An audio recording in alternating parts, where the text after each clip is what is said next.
Hello, ladies and gentlemen, and welcome back to my NHL 20 franchise mode here in the state of hockey. In the previous episode, we went toe-to-toe with another dynamite Western Conference team in the Chicago Blackhawks, and that series did not disappoint. Going down 2-0 to start the series, we head to the United Center in Chicago and win 3 straight with a chance to end it in Chicago again. We lose in OT and we head back to Minnesota. Another close game, and Anthony Francis with a slap shot to finish the second round, and we get over the Chicago Blackhawks yet again. We have not lost to them since I came on to this organization, took over for Minnesota. We have been the powerhouse. But this year, it's going to be another rematch. Last year in the Western Conference Finals, this exact round we are in, we fought the Winnipeg Jets, and we will go toe-to-toe with another phenomenal Western Conference team again. But before we can get to the Winnipeg Jets, I want to thank you guys very, very much for all your guys' support. We just hit 400. If you're new here, maybe consider subscribing, leaving a like, maybe sharing it with people you think might enjoy this sort of content. It's all hype. It's all awesome. This is awesome. I love doing this. Every single day, 3 p.m. Eastern Standard Time. Now let's go ahead and check out the stats through 11 games and 2 rounds. This team has gone through a lot so far. Round 1 sweep. We got a lot of energy on our side. We're like, okay, we'll rest for a week or so. We head into round number 2. We get our butts handed to us, game 1 and game 2. And we go through a 7-game bout, a heavyweight bout, Mike Tyson versus Muhammad Ali sort of bout. But I'm noticing so far there are some pretty phenomenal performances so far. All the forwards are doing quite well, as you can see right here. Alexei Pietrangelo, Petrangelov. Why do I've messed up this entire episode, Owen. I'm gonna go ahead and mess up one of your best players' names. Alexei Petrangelov. Put some respect on his name. 13 points, 3 goals, 10 assists. I expect more goals out of him, but I'll take it either way.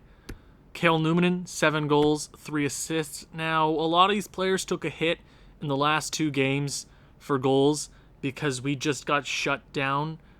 Jin Ryun, Chicago's goaltender, really shut us down those last 2 games, but we pulled out for a victory either which way. Jack Eichel with 10 points. He is on his way out. This is it for Jack Eichel. These next 2 rounds are it if you even make it to the finals. Just cap-related reasons. I want to change this team up a lot in the offseason. I know we're going to continue to win, but I need to make some sort of change. We might even be a worse regular season team next year, but I think for the long term, it would make a lot of sense. But that's for another time. Lionel Waters has been so impressive. I love that we signed him to a long-term deal. He's going to be our third-line center for the foreseeable future. Anthony Francis has been kind of disappointing. He does have 2 power play goals, 1 game-winning goal. He needs to 100% step it up. He's having his worst season ever, 110 points. That isn't even that bad. You look at his postseason stats, this is one of his worst runs all the way back to this year where he only put up 17 and 18. He's trying, I get it, but if we want to go the distance, we're halfway through the playoffs.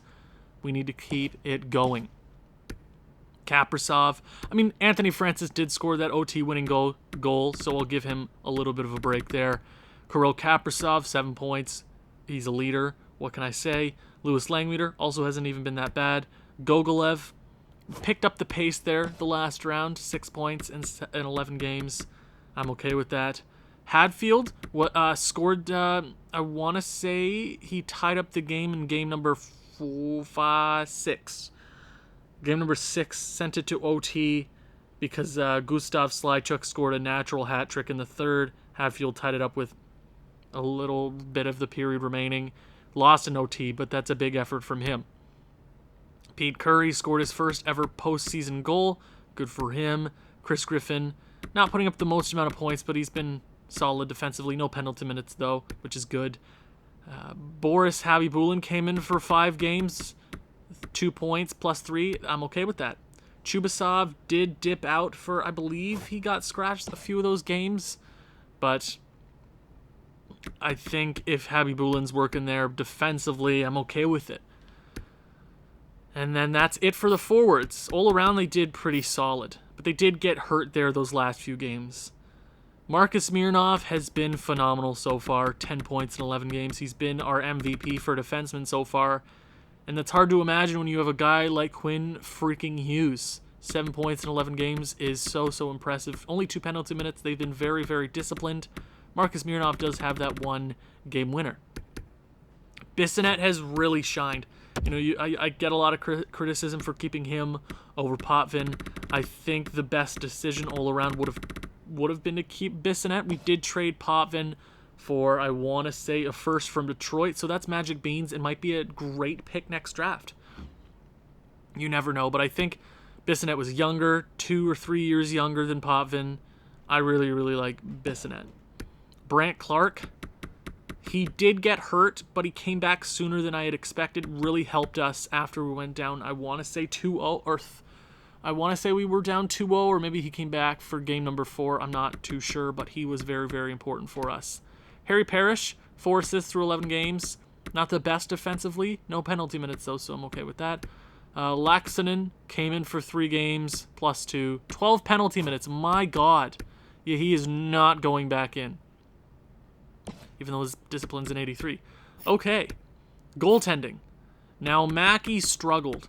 I'm not going to lie. He struggled a lot to hold down a lead. I mean, game 7, he did his absolute best to hold it in there for us. I'll give him that. So that's the only positive he gets from me right now. We're here in the Western Conference Finals, but how did Winnipeg get here? Round number 1, Winnipeg beat LA. They went 7 games against Anaheim. I want to say they were down 3-1 to Anaheim, or it was either which way. It was either 3-1 Anaheim or 3-1 Winnipeg, but a long bout for them as well. Tampa Bay beat the Rangers in 6, and Philadelphia also beat Montreal in 5, so that is going to be a great bout in the East. It is going to be a great conference finals year for both of these, or all 4 of these squads. Winnipeg wasn't the best team in the regular season. 42, 34, and 6, 5-5, 500 in their last 10 games. But they're here for a reason, beating 2 really solid teams on their way here.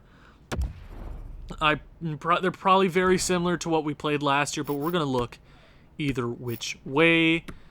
And we all know the man, Jesper Straka, from Finland. He's making an absolute steal of a contract. Former 11th overall pick.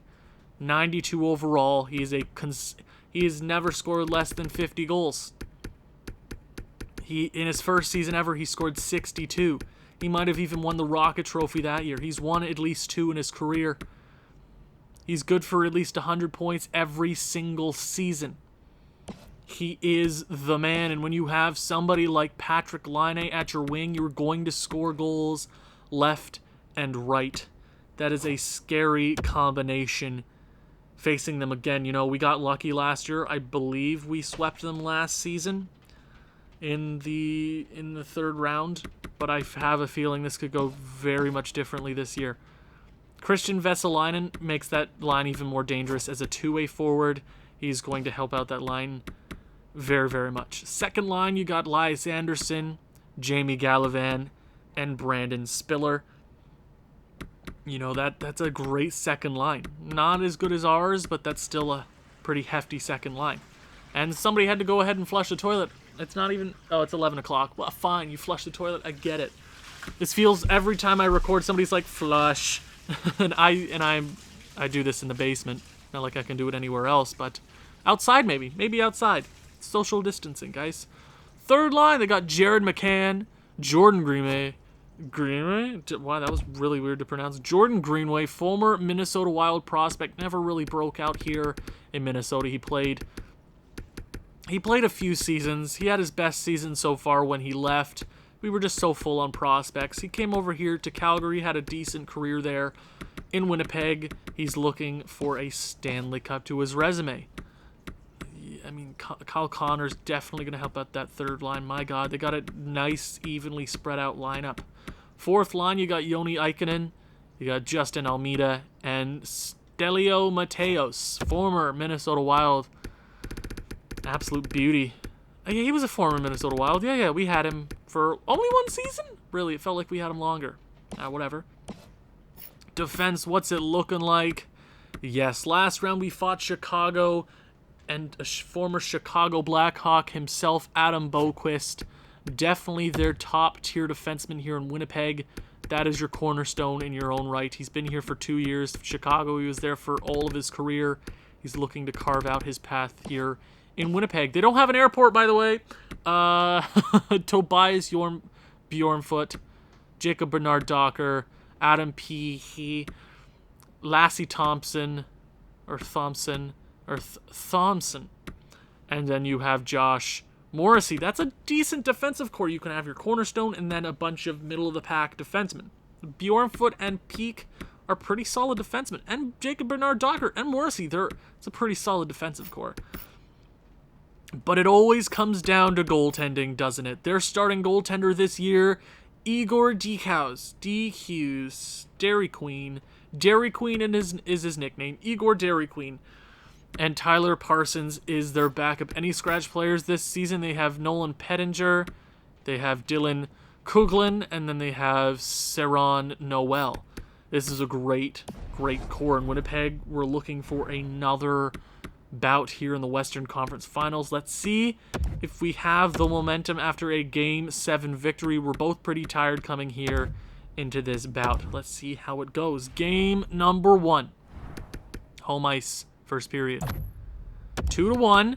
Lionel Waters scores the first goal of the series. Jesper Straka scores like 20 seconds later.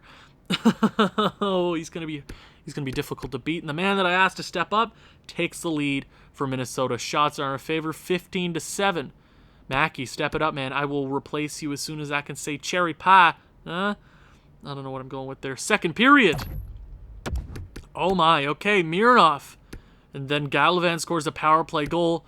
Kaprasov and then Jesper Straka cuts the lead to 1 goal. We got to be careful about this guy, man. Our penalty kill needs to step it up. Shots are 31-19 in our favor. 1 goal advantage. Third period underway. Ken Bjornfoot, I had to make fun of them, didn't I? Ties the game up early here in the third period on home ice. Can we get the victory? Alexei Petrangelov gets the go-ahead goal for Minnesota. Halfway through the third period, can we hold on? Marcus Mironov, M&M, lose yourself, knees weak, arms are heavy, vomit on your sweater, arms, mom spaghetti. Did I really mess that one up? Alexei Petrangelov with the empty net goal, Winnipeg with a late power play, and we walk away in game number 1 with a phenomenal victory. I mean, Jesus, M&M had 5 points, 1 hit. Phenomenal night for him. I think he might be close to leading. I think he's tied for first with points at this point. Phenomenal game for him. Game number 2, home ice. Let's see if we can not fly into Winnipeg. Sorry, drive by bus to Winnipeg. Game number 2. First period. Let's see how it goes. Okay, Sergei Gogolev on the power play. I think we found something for him. He's been really efficient on the power play. I feel like I've disrespected him in some way, leaving him off the power play because we were so top-heavy in our forward core. He never really got the chance to shine there. I didn't want to hurt any of the other guys' feelings. Maybe he's ready to take that step.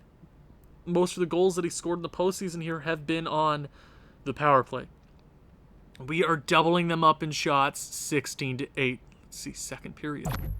2-0. Keep it going. Alexei Petrangelov is on a streak He is tearing this team apart so far. 2-0, 32-16. We are keeping pace, doubling them in every category. Third period underway, a 2-0 advantage. Power play early, 5-on-3. We cannot capitalize. Peak scores one. Power play for us. A power play for Winnipeg. What the hell was that, Mackey? A power play for... Oh my God, seriously? Mackey, for the love of God, Mackey, you idiot. Oh my, this is on you.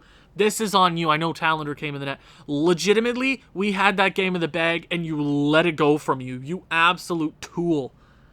Oh, yeah, whatever. Jesper Straka, screw the hell off. Oh, it was 2 power play goals. He needs to shut it down once in a while, right? Right?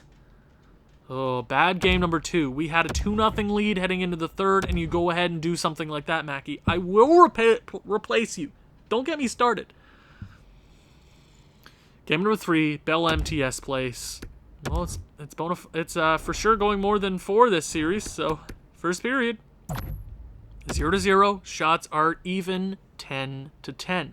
Same as a scoring 0-0. Okay. Second period. 1-0. Alexei Petrangelov again in the second. 7 seconds remaining, actually, in that period. Okay. Mackey, this is on you. Hold them off for literally 20 minutes. Why is it every other goaltender in the league can do that to us, but we can never do that to them? Third period underway. Come on, Minnesota. Can we get 2 goals, because apparently 2 isn't enough. A 2-0 lead. Power play. Can we get 1? Killed it off. That is not fun. Halfway through the third period. Come on, Minnesota. Hold off, please. For the love of God. 2 minutes remaining. 1 minute remaining. And we hold off for 20 minutes. A 1-0 shutout. Hey, I asked for it, and he delivered. Nobody else really came up except Petrangelov. Our offense has gone cold. Francis, Kaprizov, Numanen, the hell are you? Where did you go? Step it up. Game number 4, Bell MTS place. We have the series lead. We can put them in a hole here on their home ice and head back to Minnesota with a chance to end this. First period. 2-1. Patrick Laine gets onto the score sheet. It's 1-0 Winnipeg. Sorry, I don't know why I said Petrangelov. Sorry, he's been in my mind so much lately. Langweeder on the power play, and then Chris Griffin late in that period. Good. Shots are pretty even, 11-9. Second period. Oh, yes, that is exactly what the doctor ordered. Doctor, can I get some... wait, I'm not doctor asking for goals. You're the doc... I don't know what I'm doing. Hey, can I get some goals, doctor?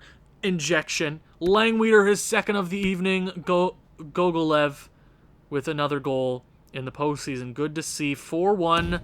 Please, for the love of God, Minnesota, don't blow... Minnesota. For the love of God. Pete Curry on that fourth line gets a big goal, restoring the... Mackey, I swear to God. Anthony Francis power play goal, restoring the 3-goal lead. I was going to say that for Pete Curry, but then Jesper Straka had to go and score a goal. Ted Sagan, is that his first ever postseason goal? Langweeder completes the hat trick in this game. And we hold off, or really, we just stopped them in that third period, but I will take it each and every night. 8-3 victory in game number 4. We head back to the XL Energy Center for a chance to head back to the Stanley Cup Finals for the second straight year. We're trying to two-peat or repeat, I guess. Game number 5. Here we go, Minnesota. Let's get it done here. First period. 2-2. Almeida scores first. Harry Parrish ties it. Greenway takes the lead, and Anthony Francis, another power play goal for him. Okay. Shots in our favor, 12-9. Mackey, please do us a favor. I know you had a 1-0 shutout not that long ago. You need to keep doing it for us. Second period. 3-2. Gogolev with the go-ahead goal. Oh, go, go, go. Woo, woo. I love that. With 2 minutes remaining in that period, shots in our favor, 24-19. The shots don't matter right now. I mean, they matter, but you know what I mean. Hold on Minnesota. A chance to head back to the finals for another year. Hold on, Minnesota. Come on, Anthony Francis with his second goal this evening. Power play. And a shorthanded goal for the best defenseman of this generation, and Jack Eichel caps it off. What a phenomenal period thus far. All our big guys come out to play that I haven't seen in some time. Pietrangelo decides to get on the score sheet as well. And we are headed back to the Stanley Cup Finals. We're headed to the dance. Jack Eichel, that's exactly what we got him for. A first-star performance from the man, Jack Eichel. But the real question is, who will we be battling in the Stanley Cup Finals here in 2030? Is it going to be Philadelphia? I personally hope it's Philadelphia, a rematch from our first ever Finals appearance. Was it our first ever Finals appearance? I want to say it was. Who's it going to be? The Tampa Bay Lightning. Oh, I'm a little scared. 40, 37, and 5, but that scares me a little bit because I know Tampa Bay wants this Stanley Cup bad, but we want it just as bad. Before I end this episode, I will again say how much I appreciate all your guys' support. I couldn't do this without you. Just hit 400. We're on an absolute roll. I made another year-end goal. 600, I think, is doable. 600 by the end of the year, I think, is now my new end-of-year goal, especially with the way that you guys are coming over and you're being like, this is awesome. And I agree with you. This is absolutely phenomenal. All of your guys' supports. Wow, and I was trying to be nice. All of your guys' support means the world to me. It does. And that's why I do this every single day, 3 p.m. Eastern Standard Time. Thank you very much for watching. If you've enjoyed this one, please leave a like, leave a comment, share with people who you think may enjoy this sort of thing. I'll see you in the next one. Ciao.